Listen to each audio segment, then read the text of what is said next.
अरे हेलो भैया एवरीबॉडी। हाँ, जहाँ पर हम लोग आए हैं ये देव सरोवर है। ये देव सरोवर की महिमा बहुत सुंदर है। थोड़ा पीछे हो जाओ। यहाँ पर समस्त देवता लोग भी आकर के यहाँ पर स्तव स्तुति आदि करते, भगवान कृष्ण की जय स्तव स्तुति आदि करते थे। ये निर्मल अत्यंत सुरम्य जो प्रदेश है, कृष्ण के समय जो है ये अत्यंत सुंदर घना जंगल के द्वारा सुशोभित था। आज भी ऐसे देखने से पता लगता है ये कृष्ण जन्म द्वापर युग में ये कैसे सुंदर ये मनोरम स्थान था। ये स्थान की महिमा देवता लोग भी वर्णन कर नहीं पाते। ये आप देख रहे हैं कितने सुंदर ये ब्रज, क्योंकि ये ब्रज होने के नाते यहाँ पर कृष्ण सखाओं के साथ यहाँ पर आकर के गोचारण आदि करते थे और बीच बीच में गोपियाँ यहाँ पर आकर के कृष्ण के साथ मिलते थे। इसलिए ब्रजवासी लोग जब विचार करने लगे कि हमें भी केदारनाथ, बद्रीनाथ और गंगोत्री, जमुनेत्री और देवप्रयाग, हरिद्वार ये सब हमें भी तीर्थ दर्शन करना चाहिए। तो कृष्ण मन मन विचार करने लगे, ये मेरे जो परिकर ब्रजवासी तो मेरा नित्य ही परिकर है, नित्य परिकर है। और एक देव प्रयाग आदि ये तो उनकी स्तव स्तुति करते रहते हैं। इसलिए ये लोग कहाँ जाएंगे?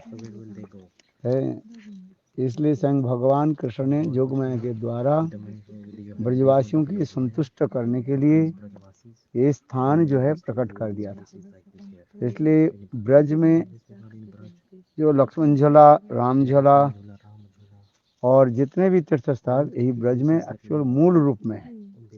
और बाकी जो स्थान जो जाते हैं केदार, बद्री, ये सब उनकी प्रकाश मात्र कहा गया है। इस स्थान पर आने से और कहीं जाना ही नहीं पड़ता। इसलिए कहते हैं ब्रज ऐसे एक दिव्य अलौकिक स्थान है जहाँ पर भ्रमण करने से व जहाँ पर जाने से और किसी तीर्थ में जाना ही नहीं पड़ता है। जो लोग की मन संतुष्ट नहीं होते हैं वो विचार को अनुभव कर नहीं पाते हैं, वो लोग और स्थानों में भ्रमण करते रहते हैं। किंतु वास्तव रूप में शुद्ध जो संत महात्मा है यहाँ पर आकर के वो ब्रज की महिमा, ब्रज की सब कुछ अनुभव कर लेते हैं। क्योंकि शास्त्र में कहा गया ये ब्रज की एक एक धूल कणा भी अनंत करोड़ तीर्थ और भी प्रकाश करने वाले हैं। यहाँ तक भी अनंत करोड़ ब्रह्मांड की भी प्रकाश करने वाले ये ब्रज के धूल कणा है, जिसको हम देख रहे साधारण धूल कणा रूप में। वास्तव वो धूली कणा नहीं है, ये वास्तव जो ब्रज गोपियों की चरण धूल यहाँ पर विराजमान है। कैसे सुंदर दिव्य अलौकिक इस निर्जन प्रदेश है। इस स्थान पर आकर के भजन करने पर मन अपने आप ही भगवान के चरण लगेगा। इतने से इसलिए यहाँ पर ये वृक्ष आदि जो देख रहे हैं ये साधारण वृक्ष नहीं है। यह मुनि ऋषि जो वृक्ष के रूप में यहाँ पर मानव तपस्या आदि कर रहे हैं। ब्रह्मा आदि बड़े बड़े देवता लोग भी यहाँ पर आकर के तपस्या आदि करते हैं। ये बड़ा अलौकिक स्थान है। हम लोग अभी ऊपर से देख रहे थे ये गंगोत्री और जमुनेत्री, अलकानंदा, ये सब इस स्थान पर। आप लोगों ने देखा जो सफेद जो पत्थर जो है क्योंकि एक लाइन होकर के वो गंगोत्री कहा जाता है। इस तरफ थोड़ा सा हल्का ब्राउन कलर के जो पत्थर देखा है उसके जमुनेत्री कहा जाता है और ऊपर में जो है अलकानंदा कहा जाता है। तो ये समस्त स्थान समस्त दिव्य अलौकिक स्थान है। यहाँ पर आने से स्वाभाविक रूप में राधा कृष्ण के प्रति प्रेम उत्पन्न हो जाता है। सनातन गोस्वामी पाद बृहद भागवतामृत ग्रंथ में भी वर्णन किया। ये ब्रज में जाकर के केवल धूलिकणा की यदि स्पर्श भी करे और धूलिकणा के स्पर्श करने के साथ ही साथ उनके हृदय में प्रेम उत्पन्न हो जाता है। यदि साधक के हृदय में यदि अपराध नहीं रहे, अति अल्प समय में प्रेम को प्रकट कर देने वाले हैं। इससे भक्ति रसामृत और सिंधु ग्रंथों में कह रहे हैं, ये साधु संग, नाम संकीर्तन, भागवत श्रवण, मथुरावास, श्रीमूर्ति, श्रद्धा सेवन, सकल साधन श्रेष्ठ पांचे अल्प संग, कृष्ण प्रेम जन्माय ये पांचे अल्प संग। ये 5 प्रकार के भक्ति के अंग कोई स्वाभाविक किसी रूप में यदि पालन भी करे, साधु संग, नाम संकीर्तन, भागवत श्रवण, मथुरावास, श्रीमूर्ति, श्रद्धा सेवन।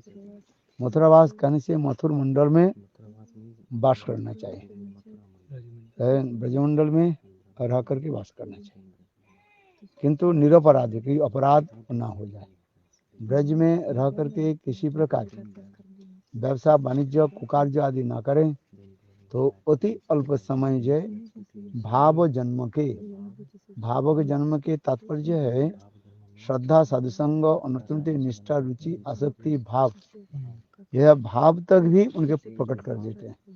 जो भाव भक्ति के प्राप्ति करने के लिए साधक के हजारों जन्म तो लग जाते हैं, किंतु देखो ब्रज में आकर के केवल धूलकणा के श्रद्धा के साथ स्पर्श करने से है उनके हृदय में भाव उत्पन्न हो जाता है। अर्थात श्रद्धा, साधु संग, निष्ठा, रुचि, आसक्ति और भाव छलांग लगा के चले जाते हैं जल्दी जल्दी है। जो एक श्रद्धा से आसक्ति तक जाने के लिए जो अनेक साधन करना पड़ता है, अनेक प्रकार कठोर कृच्छ साधन आदि करना पड़ता है, किंतु ब्रज में कुछ करना नहीं पड़ता है। ब्रज में आकर के धूलकणा के स्पर्श करने से, केवल श्रद्धा से ये धूलकणा के ग्रहण करो, देखो हृदय में प्रेम उत्पन्न हो जाता है। और कथा यदि श्रवण किया और तब कहा जाता है वो साक्षात रूप में गोलोक वृंदावन धाम में वो प्रवेश कर देते हैं। इतने ब्रज की महिमा शास्त्रों में वर्णन किया गया। ये ब्रज कोई साधारण वस्तु नहीं है। देखो यहाँ पर ये लोग अभी देखा, ये गाय आकर ऐसे पानी पी करके अपने आप चल गए। जैसे कृष्ण के समय कृष्ण जब गोचारण करते करते यहाँ पर आए थे, गाय अपने आप पानी पी ती ती री री करके देखो, और चुचु माने पान जल पान करो, ती तीर में आ जाओ, री री आगे चलो। इसी प्रकार जो है कृष्ण गायों के जो है यहाँ पर जलपान कराते थे। ये समस्त दिव्य भूमि है। ये स्थान के दर्शन करने से ही कृष्ण लीला के सारे उद्दीपन और स्फूर्ति अपने आप हो जाता है। इसलिए ये स्थान के कहा जाता है देव सरोवर कहा जाता है। देवता लोग यहाँ पर भी स्नान भी करते थे और यहाँ पर भजन है, भगवान की जो है स्तव स्तुति आदि करते थे। ये अलौकिक स्थान है। ये स्थान को हम बार बार प्रणाम करते हैं। जय श्री गुरुदेव की जय।